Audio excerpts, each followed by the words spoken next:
Yes, folks, it's only been about 2 weeks or so since our dear leader Jacinda Ardern last milked the Christchurch terror attack, and she's back at it again. Now watch my lips, Jacinda.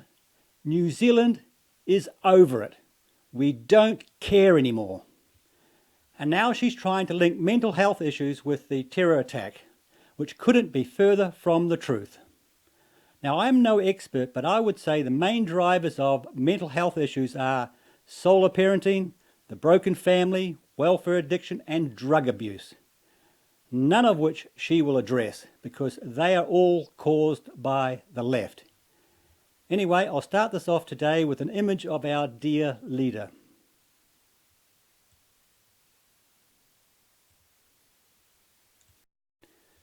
Yes, folks, this is our dear leader. And you may wonder why I chose to start with this image. Well, here's why.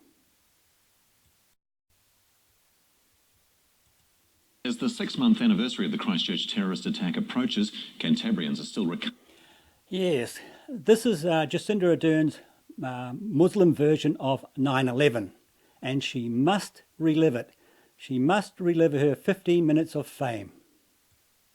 recovering from the horrific shootings. The Prime Minister visited Christchurch today to announce more mental health support for the region. Lisa Davies has the story.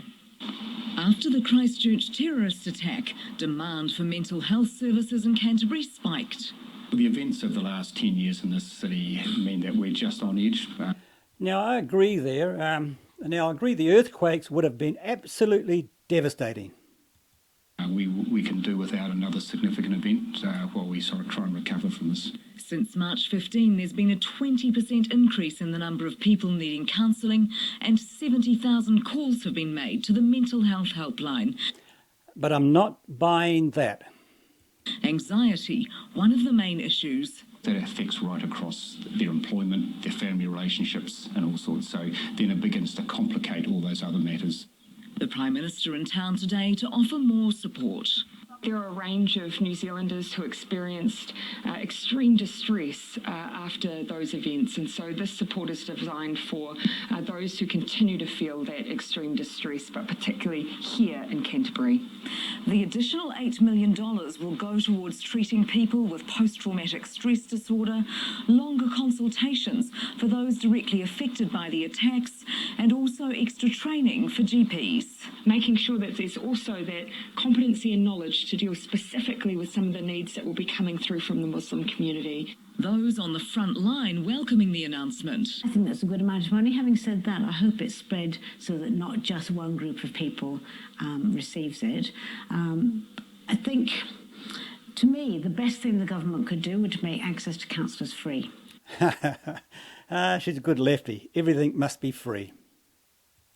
Almost 6 months on, many continue to struggle with what happened.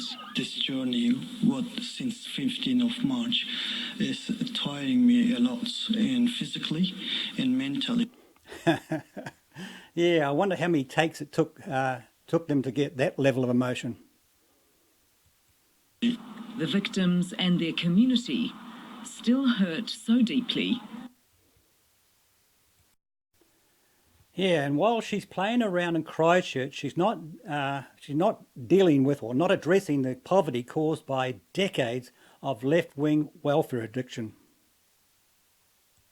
A Kaitaia family of 11 struggling with health issues is blaming the dilapidated conditions of its rental property. An emergency housing provider says their experience is typical of many in Northland living in poor quality and overcrowded homes. Helen Castles has the story. Living in this run-down 3-bedroom house in Kaitaia means being resourceful. The oven just keeps blowing. It's just a hazard. So I thought about using barbecue because it's the only thing we've got to cook on. It's home to Tauroa Pireni and Ronald Keel, their daughter and 8 grandkids. Their daughter and 8 grandkids. Yes, the end result of decades of left-wing welfare addiction. Shocking. Half her husband's on power. Only got 2 power switches in the house that runs the power. This is the extension lead that runs outside through to the wash house to have lights in the bedrooms. 3 of the children are preschoolers. The house is damp and mouldy. The house is damp and what? To have lights in the bedrooms. 3 of the children are preschoolers.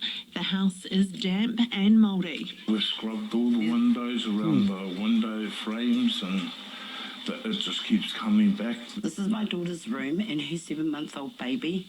We've just been up to the hospital this morning and late last night with him having whooping cough and a foot and mouth. Ronald Foot and mouth. hasn't been well either. This is the hole that I fell through. Scraped my legs going through the floor. He almost lost his leg. He was in hospital for like 5 months. Then there's the bathroom. It's not hooked up to the drainage. It's just leaking straight out on the underneath the house. Their plight. Yes, folks, poverty is not important, but reflecting on the terror attack is. And an exhibition to mark 6 months since the shootings has just opened in Christchurch. Called Tributes of Aroha. It features thousands of mementos from the flower wall that sprung up after the attack. Jordan Oppert is at the official ceremony. She joins us now live. And a big turnout there, Jordan. Yes, a big turnout and a lot of emotion in the gallery here tonight. You've got many of the victims and their families, as well as emergency services seated down there at the moment. Speeches are still underway. We've already heard from the Mayor Leanne Dalzell, and currently Jamal Fuda is speaking. Now, he is the Imam of Al Noor Mosque, who delivered that stunning speech about a week after the shootings. Now, when the formalities wrap up, they'll be able to come up here and look at the thousands of tributes that have been salvaged from the Rolleston Ave flower wall. Now, there are cards, candles, letters, flowers, paintings and pictures, as well as gifts that have been given to Christchurch from all around the world. Now, some of these messages are both heartwarming and heartbreaking. Now, this is we've already seen a lot of tears, we've seen a lot of hugs and a lot of smiles, and this is what this exhibition is about, Tributes of Aroha. It's about being able to stand back and reflect 6 months on from one of New Zealand's darkest days. Now, this exhibition runs till Sunday. After that, what can be preserved will head over to the museum's collection to be looked after for generations to come.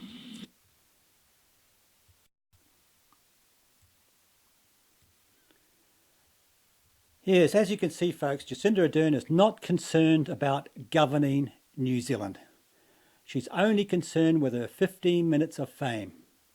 Hobnobbing it with famous people is far more important to her than New Zealanders are. Once again, folks, she's got to go.